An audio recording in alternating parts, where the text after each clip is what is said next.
After the storm. After the disaster, the world felt strange and unfamiliar. An unknown enemy had struck Earth, threatening to destroy everything, but humanity fought back fiercely. Though lives were lost, the planet endured, scarred but still standing. Life, as we knew it, would never be the same. My best friend, Arya, is the strongest person I know. She was relentless during the crisis, doing everything she could to protect others. She has a heart of gold and a courage that never wavers. I woke up this morning on Arya's couch. I stayed over last night since our parents were still in a secure location, arranged by the government, to keep them safe from any lingering threats. I got up, rubbed the sleep from my eyes, and wandered to the kitchen, where the smell of breakfast was already filling the air. Arya was by the stove, flipping pancakes. "Morning, Leo," she said with a smile. "Thought you could use a good breakfast. You slept like a rock. Guess saving the world will do that to you." "Yeah," I replied, yawning. "What's the plan for today?" Arya shrugged. "I thought we could walk around town and check on everyone. People are probably still a bit shaken from everything. The whole world feels upside down." Classic Arya, always looking out for others. Brave and selfless. "Sounds good," I said. "But can we eat first? I'm starving." She chuckled and set a plate in front of me, stacked with pancakes and a side of fruit.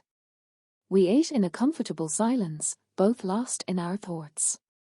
I was thinking about how, in the middle of all the chaos, Arya was the one constant that kept me grounded. After breakfast, we headed outside, taking in the changed landscape of our town. The buildings were damaged, and the streets were lined with debris. A few people wandered around, taking stock of the aftermath. As we walked, I couldn't help but remember Arya standing against the odds, fighting for everyone around her. She was always so brave, never hesitating even in the worst moments. It was hard to believe that this was our reality, that we'd actually made it through. "This is surreal," Arya said quietly, her voice laced with sadness. "Everything feels so different. What are we supposed to do now?" I gave her a reassuring pat on the shoulder. "We'll figure it out. Whatever happens, we'll get through it together." She nodded, managing a small smile. "Yeah. Thanks, Leo." We continued walking, eventually finding our way back to her place. It felt comforting, even after everything. We went up to her room, and she sank onto her bed, looking exhausted. I settled into the armchair in the corner, and for a while, we just sat there in silence, processing everything we'd been through. "Do you think our families are okay?" she asked after a while, her voice filled with worry. "I'm sure they're fine," I replied confidently. "They are in a safe place, and they know how to protect themselves. They'd want us to take care of things here until it's safe for them to come back." She nodded, looking a bit reassured. "I know. I wish I could see them." I scooted over to sit beside her. "We'll see them soon. For now, we have each other, and we can help keep things going here." She looked at me, and we shared a quiet moment of understanding. In this changed world, we had each other, and that was enough. When it felt like the weight of the day had lifted, we made our way back to the kitchen. She sat at the table while I took out bread and peanut butter from her pantry, making sandwiches in comfortable silence. When I set a plate in front of her, she gave me a grateful smile. "Thanks, Leo," she said. "For everything." We finished our sandwiches, feeling a little more hopeful for whatever lay ahead. In a world that had been turned upside down, our friendship was an anchor, and I knew that, together, we could face anything that came our way. After a while, we finished our sandwiches, cleared our plates, and sat back down in the living room. The weight of everything we'd been through settled over us again, heavy and quiet. But being together made it bearable. Arya leaned back, gazing up at the ceiling. You know, I keep replaying everything that happened in my mind, she murmured. All the chaos, all the people we couldn't save, it's like I can still hear them calling for help. I looked at her, and for the first time, I saw just how worn down she really was. There were faint shadows under her eyes, a tiredness that went beyond lack of sleep. You did everything you could, I said. You were out there, saving lives, helping others when they needed you the most. No one could have done more. She shook her head, looking away. Maybe, but I just keep thinking that if I'd been faster, or stronger, maybe things would have turned out differently. I wanted to argue, to tell her she'd done more than anyone else could have, but I knew her well enough to understand that she wouldn't just let it go. So, instead, I just sat with her, letting the silence speak for itself. Eventually, Arya took a deep breath and stood up. Come on, she said, her voice more determined now. Let's go out again. Maybe we can help clean up, or check on the shelter downtown. Sitting around won't change anything. I nodded, following her lead.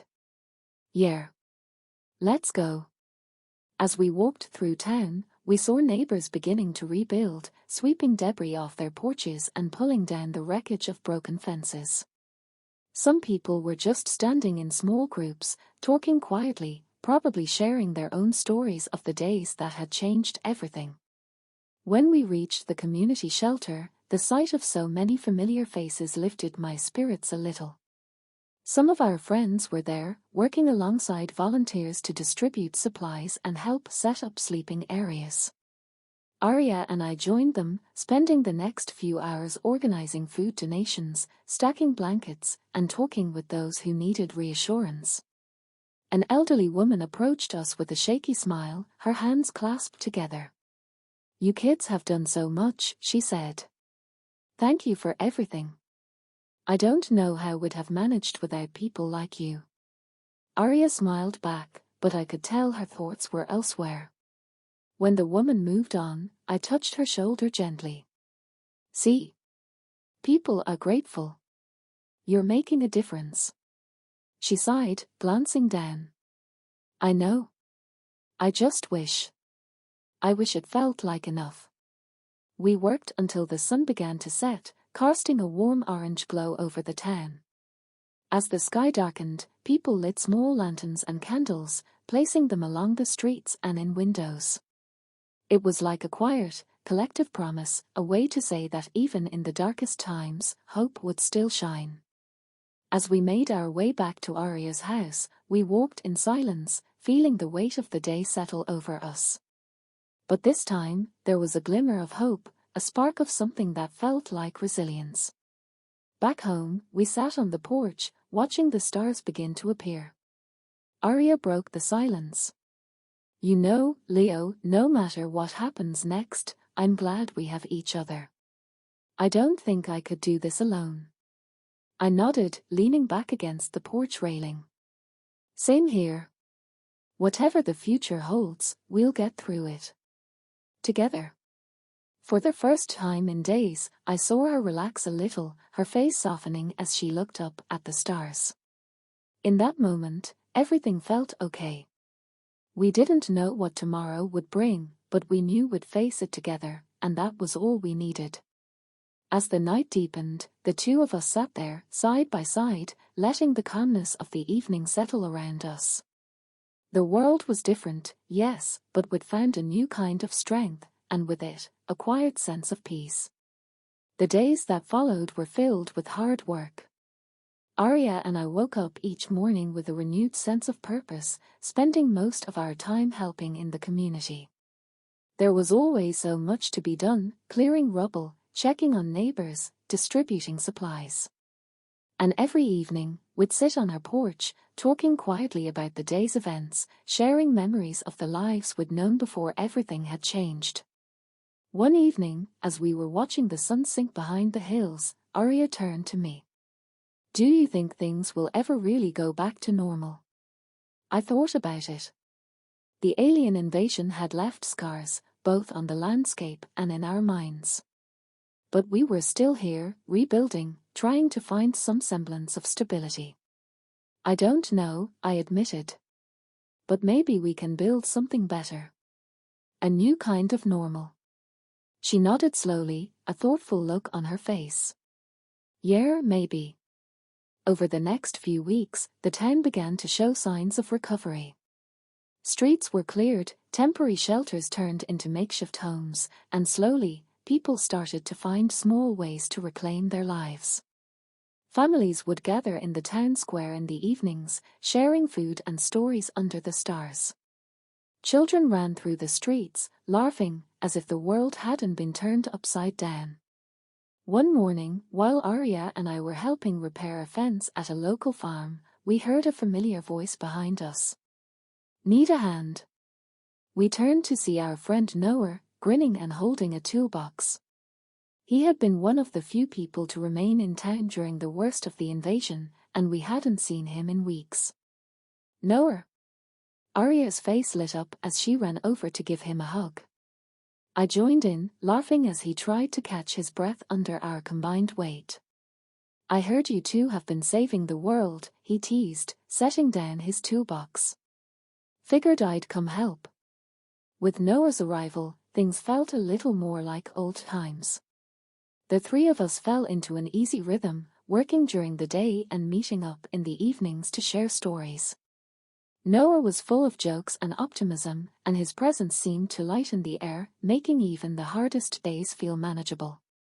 One evening, as the three of us sat around a small fire outside Arya's house, Noah leaned back and looked up at the stars. You know, it's weird. I keep thinking about all the people we lost. And it hurts. But then I look around, and I see you too, and I think maybe we're here for a reason. To carry on for the ones who aren't. Arya nodded, her expression solemn. Yeah. I thought the same thing. We can't forget them. But we have to keep going. For them. And for us. The fire crackled as we sat there, silent, letting Noah's words sink in. It felt like a turning point, a moment when we began to let go of the past and look forward to the future, however uncertain it might be. As the weeks turned into months, life slowly became more stable. People began rebuilding their homes, gardens sprouted in empty lots, and businesses reopened. Arya and I started working with a small group to organize community events, simple things like potlucks and outdoor movie nights that reminded everyone of what life had been like before. One chilly autumn evening, we hosted a candlelight vigil in the town square. People gathered, lighting candles in memory of those we had lost, their faces illuminated by the soft glow. Arya stood beside me, holding her candle with steady hands, her gaze focused on the flame.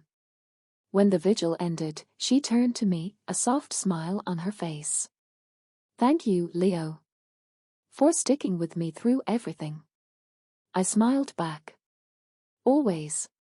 As winter approached, we felt a sense of hope settle over the town. It wasn't the same as before, but it was something new, something strong and enduring.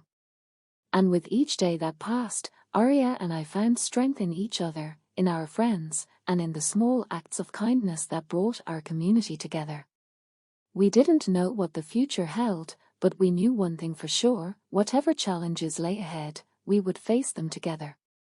And for the first time since the invasion, that felt like enough.